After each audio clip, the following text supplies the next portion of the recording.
But we're going to continue on this morning. We're going to hear from the gospel. We're going to hear about Jesus. And we're right now in the middle of this sermon series called Unfiltered Jesus. And what we're looking at is we are looking at stories and teachings and episodes in the Gospels that are kind of disturbing to us, that maybe we've never heard before. Even those of us who've been in the church our whole lives maybe have not heard this story. Or if we've read it in the scriptures, maybe we've just kind of breezed over it because it feels a little bit weird, a little bit uncomfortable. We started off this series by talking about how Jesus wasn't always necessarily kind. He was always loving, but sometimes that meant getting pretty tough with some people. And it turned out that especially he was tough with people who were religious and who thought that they were something. Last week we heard about this story that is particularly troubling for some of us. There were these people in the temple who were doing a pretty good service, a pretty good ministry. They were there to help those, the pilgrims who had come to the temple to worship God. They were helping them exchange their money from whatever country they were from to the shekel. They were there to sell them animals because they didn't want to travel with animals. It was really a ministry that these people were doing, but Jesus made this whip out of cords, and he drove these money changers and these salespeople out of the temple because their ministry was getting in the way of what God was doing, about getting in the way of God's mission in the world. These are some tough teachings. And today we're going to hear another tough teaching. But before we get in, something happened to me this year, the last couple months, and it was kind of a loss of innocence. And there are several of these as we grow older, and as a pastor, I've watched and experienced with people as they've gone through them later in life, but I've had a little bit of a loss of innocence this year. It is 2020 this year, and I graduated in 2000 from high school in 2010, which means that this year is my 10th anniversary, graduation anniversary, right? Which I know for some of you are like, oh man, you're such a baby. But listen, when you hit that 10 years and you get that invitation on Facebook that says, hey, we're having our 10-year anniversary graduation celebration during homecoming weekend, I'm thinking, oh my goodness, right? Something has happened, right? There's been a change. It's been 10 years since I was in high school. And so they added me. I got added to this group that's part of our graduating class where we're planning whatever celebration we're going to do later in October. And I was looking through the list of people that were in that group, the list of people that I graduated with, and I realized I didn't like any of these people in high school. You know what I mean? I realized that really the individuals that I knew well, that I spent time with, it was really very few. I wasn't an athlete in school. I played a club sport, but I wasn't a school athlete. I wasn't a student athlete in that sense. So my peers did not know me as an athlete. I was not part of the in crowd. I did not know a lot of people in my class. I knew a few people in several groups. I was really spent a lot of time in the art wing of school and in the shop class and in music class. I spent a little bit more time there than other places. And I realized I really didn't know a whole lot of people in my graduating class. And in high school, I didn't want to know them, right? So I realized that I was kind of the outcast. I wasn't really outcast. I didn't know a lot of people. And even my friend group was pretty tight. And today I'll go back home to my hometown, and I have lots of friends that I went to school with and graduated with in my hometown. But when I go home, it's really only two people that I talk to, right? That I spend time with when I go back home. But I realized something about myself, that I was kind of a loser in high school, right? Like I wasn't one of the cool kids. I wasn't one of the people who got invited to parties. I was actually surprised that I was invited to our 10-year, right? Because I didn't even realize people knew I went to school there with them, right? So I realized something about myself, that I was not part of the in crowd. It kind of like reinforced that, which is fine with me. I don't care. But what we're going to hear today, maybe some of you are like that, like me, right? You went to high school, you're looking back and you're thinking, man, I really didn't know a lot of people in high school and college. I wasn't part of the in crowd. I wasn't popular. Wasn't well known in my school. Some of you were, and that's fine, but some of you weren't. And today, we're going to hear a story about some people who were definitely not part of the in crowd. And this is how our gospel begins. Jesus went out again beside the sea. The whole crowd gathered around him, and he taught them. as he was walking along, he saw Levi, son of Alphaeus, sitting at the tax booth. So we're introduced to this story. It's in the second chapter of the Gospel of Mark. And if you've ever read the Gospel of Mark, it's a shorter gospel. It's the shortest one. And the stories, it's almost like a comic book. It's very like punchy, quick stories. Our stories are really only going to be like 2 to 10 verses long. There's not a lot of teaching in the Gospel of Mark. It's just like these episodes, boom, boom, boom, of Jesus' life, this quick kind of tapestry of all these things that Jesus did, all this ministry that Jesus did. And so here in the second chapter, we're about 6 stories in. He's healed some people, he's cast out some demons, he's called some disciples, and now we're entering into this new story. We're kind of dropped into the middle of this new story. And it says Jesus went out to the sea, the big lake in Israel, where he normally kind of traveled, and he would go from village to village and he would preach. And so we kind of are dropped into this story where Jesus is doing his thing. He's walking around and he's proclaiming the good news of the kingdom. And here we hear that there's a whole crowd gathered with him. And in the Greek, this phrase would indicate a large crowd. There's people, tons of people are following him. As he goes to a village, people will quit their work for the day. They'll stop what they're doing because they want to come and listen to what this rabbi, this teacher, Jesus, has to say. He's an attractive teacher. He's a good communicator. He's good at what he does, and people show up because they want to hear what he has to say. And as he's walking, as he's traveling, he comes along to a man named Levi. We also know him as Matthew. The other Gospels tell us that his name was also Matthew. He wrote the Gospel of Matthew, son of Alphaeus, and he's sitting at a tax booth. And this is where we have to take our first pause because we need to understand some context around what it means to be sitting at a tax booth in first century Israel. I don't know about you. I don't like paying taxes. Moving from Wisconsin to Illinois was challenging because I pay a lot more taxes here in Illinois for a lot worse roads, by the way, in Illinois. And in first century Palestine, first century Israel, tax collectors weren't just annoying, but they were hated. They were despised because Israel was not a sovereign nation. They were under the control and under the influence of a foreign ruler, the Roman Empire. The emperor lived in Rome, in Italy, and he oversaw and he governed and he ruled most of the Mediterranean world at this time. And what he would do is he would set up these kind of like puppet governments wherever he went. And then he would also set up a system to collect taxes, to do things like build roads and pay for his lifestyle and do these types of things.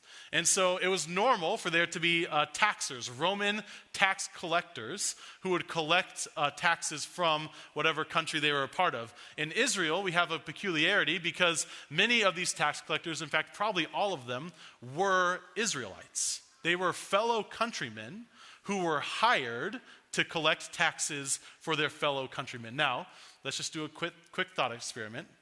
If, God forbid, some other foreign hostile nation took over the United States, and one of us or multiple of us started working for that foreign government to extract our money from the rest of us, how would we feel about that person? Not good, right? We would not like that person. That's exactly what's going on here. Tax collectors were recruited and sometimes even volunteered to collect taxes from their Jewish neighbors, from their fellow countrymen. These are not good people, right? These are like the kinds of people, these are traitors, they're turncoats. And in fact, as time went on, tax collectors were hated so much, they weren't allowed to worship in the temple. So if a tax collector wanted to be hired as a tax collector, they had to essentially relinquish their faith in Yahweh, their faith in God. They had to stop worshiping God in order to do this thing. Not the kind of people, right, that we would want to be around. Bad guys. would be doing this. So they would relinquish their faith, they would turn against their own countrymen, and they would begin collecting taxes. And they became so hated that they were treated as if they were Gentiles, non-Jews. So you couldn't touch a tax collector, or you were ritually unclean. You couldn't do business with a tax collector, otherwise you would be ritually unclean. If you were, let's say, some sort of tradesperson, you could not work on a tax collector's house.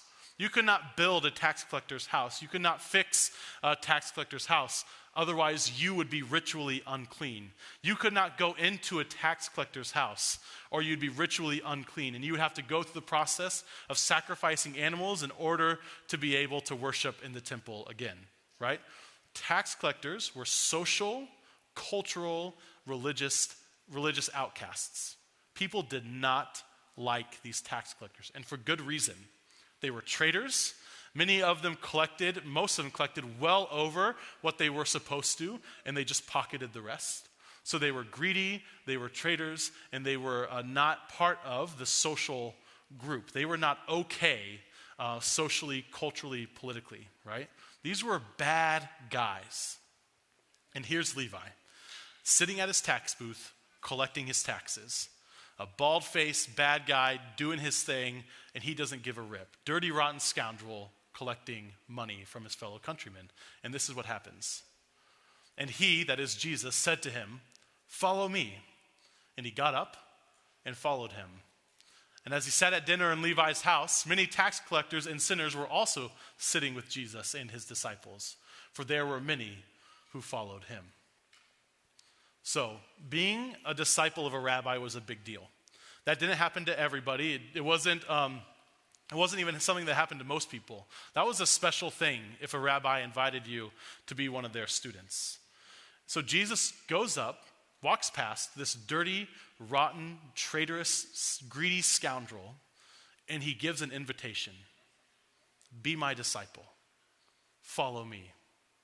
Levi, he says yes, right? Which is strange. And not only does he say yes, but he seems to say, hey, Jesus, come to my house and let's throw a party. And there were many tax collectors and sinners who must have been part of this crowd, because it says here that many followed Jesus. Many followed Jesus. So they all went to Levi's house, which Jesus has already broken social norms.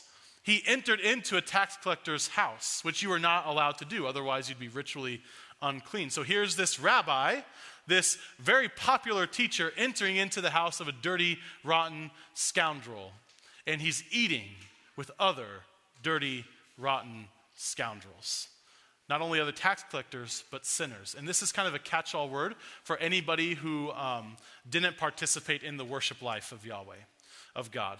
So maybe they were too poor to afford the temple tax, or they were too poor to afford the sacrifices. So they were considered unclean, they were considered impure, and they were kind of outcast from the social circle. Maybe they were people who were just intentionally breaking the law, prostitutes, for example, or other individuals, people who made their money by stealing or those types of things, or extorting, right? These are people, this catch-all term for anybody who's a bad person. The kind of person you see them turn the corner in the aisle at Walmart and you don't make eye contact with them, right? Face tattoos, right? The way they dress, all this stuff, right? You would not look at them if they turned the corner in Walmart. That's this kind of people, right? Just this catch-all for all these people who are outside of the social and religious norm. And here Jesus is eating with them. He became ritually impure to enter into this tax collector's house and to eat with other tax collectors. And in fact, this is a time where our translators don't help us out, because this word sitting actually is literally reclining. And here's what they would do when they threw a party. They would have a table. Most of the time people sat on the floor, or they would pull up little stools, short stools, and they would eat normal meals that way. But most dinners, or if they had any guests, what they would do is that they would pull up these sofa-like things, or they would just put a bunch of cushions on the floor, and you would have cushions or sofas around 3 sides of your table so that the servants could tend to the table and bring out more food. And you would actually lay on these sofas with other people. Now, first of all, for us in 2020, United States, That's weird. I'm not going to lay next to some dude and eat food with them, right? I'm not going to do that. But this is first century Palestine. The Mediterranean world is much more comfortable with physical touch than we are. I've been here for a year and a half, and I think I've been hugged by like one person because we're Midwesterners, right? We don't hug, we handshake. Good firm handshake is what we want. But here we have this community, this people group who eating together actually meant a lot of like physical contact. And you would be practically spooning people while you were eating. It was like this very intimate kind of thing, which is why in first century Palestine, you did not eat with somebody unless you were at peace with them. You did not eat with someone unless you were in agreement with them, because it meant a lot of closeness, a lot of physical contact, right? And so if you didn't like somebody, or if somebody ripped you off, or if you just didn't like how they acted, you would not invite them to your party. That's just how it worked. So it's not like today where we have a party and we have to invite that person we don't like because they're our friend's friend and it's the whole thing. If we don't invite them, there'll be all this drama, right? That's not how they operated. If you were not at peace with somebody, if you did not agree with somebody, you did not eat with them. Because eating was a much more intimate, kind of familial experience than it is for us today. So here's Jesus entering into a tax collector's house, becoming ritually impure, eating with tax collectors and with sinners, with those who have chosen to be outside of the people of God, to be outside of the worship of Yahweh. And he's becoming impure, he's becoming unclean because he's eating with them. He's touching them, he's sharing, they had these big communal bowls where they would have olives and hummus and that kind of stuff, and he's sharing a dish with them. And you can imagine, at this time, some of the other people who were following him were upset. And this is what we read. When the scribes of the Pharisees, and that's just kind of a catch-all term for the Pharisees, or the higher-ups in the Pharisees, which were this religious group who spread piety to the masses. They were actually quite popular in Israel. Saw that he was eating with sinners and tax collectors. They said to his disciples, "Why does he eat? Why does he recline? Why does he spend time and associate with tax collectors and with sinners?" You see, these Pharisees are actually quite a bit like us, because they valued honoring God. We kind of had this caricature of Pharisees as hyper legalistic, almost like school marms that would like slap your wrist if you did something wrong. But most of these individuals had the best of intentions. They wanted to honor God. They wanted to rightly worship him. They wanted to keep his law and his commands. And they spread piety all over Israel. These were the good guys in Israel. People liked the Pharisees. They liked them. And so here are these Pharisees that we have a lot in common with. They dressed right. They spoke right. They were honorable. They were upright. They were honest. And they go, why is Jesus letting his name be dragged through the mud? Does he do what sinners do? Is he a traitor? Does he sleep with prostitutes, right? And even in some of the other gospels, those kinds of accusations are hurled at him. They call him a drunk. They call him unseemly. They accuse him of doing things like sleeping with prostitutes and being a traitor in some of the other gospels, because he chose to associate with these individuals. You see, the Pharisees, they had some filters that they were looking at Jesus through. And their filter was primarily a religious filter where they couldn't understand, despite all what the prophets had said in the Old Testament, that there was something new that God was doing in the world. They filtered Jesus through the law, not understanding that Jesus came to fulfill the law, and not understanding that throughout the whole Old Testament it was pointing toward something that God was doing to fulfill and to fulfill the law and to free us from it. They had this filter with Jesus. And just like the Pharisees, you and I have filters that we look at Jesus with. And as a pastor, I can tell you several of these filters. We're going to look at two. The first filter is the filter of our cultural and political values. That's the first filter. That we tend to treat people who don't dress like us, who don't talk like us, who don't smell like us, who don't have jobs like us, we tend to treat them as inferior, right? As morally suspect, right? I joked earlier about turning the corner in a Walmart aisle, seeing somebody that kind of scared you and not looking away, and looking away from them, not making eye contact. I'm guessing for most of you, that's happened, right? That's happened. You've had that experience where you've kind of been put on edge because of the person that moved in 3 doors down, right? Maybe because of the car that they drive, or maybe because they've had a car sitting in their yard for 6 years and it's broken down, right?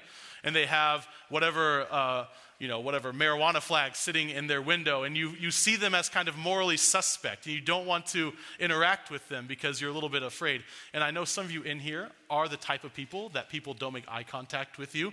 I am too. It's okay. We'll get over it. But I know that many of us do that, right? We kind of apply our middle class cultural values onto other people. And if they aren't what we consider right, we kind of treat them as morally suspect, kind of inferior. Jesus is the kind of person, if Jesus were to come into to the United States in 2020, the kind of people that you're scared of are the people that he would go and interact with. That's what we're talking about with these tax collectors and sinners. He would go and he would eat with the felon that lives 2 doors down, that has tattoos all over his face, that works at the gas station for 16 hours a week, right? He would eat with the person who's a drug addict that can't seem to kick the habit. He would go and interact with and associate himself with the very people that we treat as morally suspect because we apply our cultural values onto them. Here's another one. If you're a Republican, if Jesus would come to the United States in 2020, guess who he would eat with? Democrats, right? And if you're a Democrat, guess who he would eat with? Republicans, right? Jesus was the type of person who would go to the individuals that were hated and mistreated and social outcasts, and that's where he did his work. And in fact, he reemphasizes this point. When Jesus heard this, when word got back around about the Pharisees complaining, he said to them, probably his disciples, "Those who are well have no need of a physician, but those who are sick. I have come to call not the righteous, but sinners." Jesus makes a point here. His kingdom is instituted and is founded not on the people that we would suspect, not on the names that have good honor associated with them. He's going to go to those people who have bad names, who have done bad things, who have irreparably ruined their lives through substance abuse, through bad decisions. That's who he would go to. That's who he would spend time with.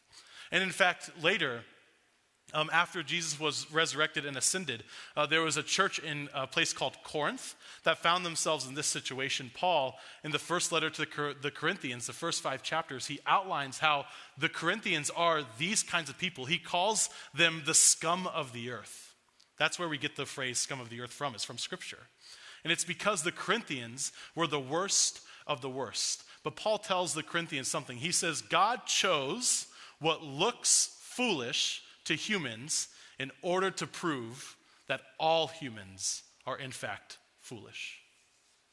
Because all of our values and all of our filters that we put on ourselves and others, all the lines that we draw that we say, you're out and you're in because you look like this and you do this and you work here and you believe this and have these political views. We draw these lines and we say who's in and who's out, and God comes and he just frustrates them all. Jesus comes to earth and he associates and he drags his name through the mud with the lowest of the low. He allows people to accuse him. He allows people to mistreat him because he wants to show us that even the people that we think are the worst are in fact honored. The people that we think are the worst are in fact saved. And if there's hope for them, there's hope for us, right? God shows us that we are all, in fact, pretty messed up. And in fact, in God's eyes, the person down the street that you don't want to associate with, that kind of scares you, you are just as much a sinner as that person. You are in the same boat as they are, helpless in your sin, completely and utterly broken. And you can, whatever, you can fake it. It's okay. You smile and you wear nice things, you go, right? But really, we're all pretty messed up, right? And so God shows us that, in fact, by dragging his name through the mud, that he's saving us all, that we're all in when it comes to God. And he makes the call to these individuals, and they respond. Some of them don't, but many of them do. And they change their life, not because he demanded repentance first, but because he associated with them. He went to them, spent time with them. He preached the gospel to them, and they were made new people. They were given a new name, Christian. So this is what we see today. Following an unfiltered Jesus means risking our name to give them his name. It means risking our honor. It means risking our reputation in order to give those who are outcasts in our society Jesus' name. I'm sure that you know some outcasts in your neighborhood, around your workplace, in your community. I'm sure you know some of the places where they spend time. That's where Jesus is. That's where Jesus is operating. He's operating in the worst of the worst. His Spirit is operating in the worst homes. And we read earlier that not only did Jesus go into those places, but his disciples went with him. If Jesus came to the United States in 2020, he would go into those homes of people we think are just unacceptable. And he would drag us in there, kicking and screaming with him. Following an unfiltered Jesus means risking our own name so that we can give the name Christian to those who are in need and to our outcasts in our community. Amen. Let's pray.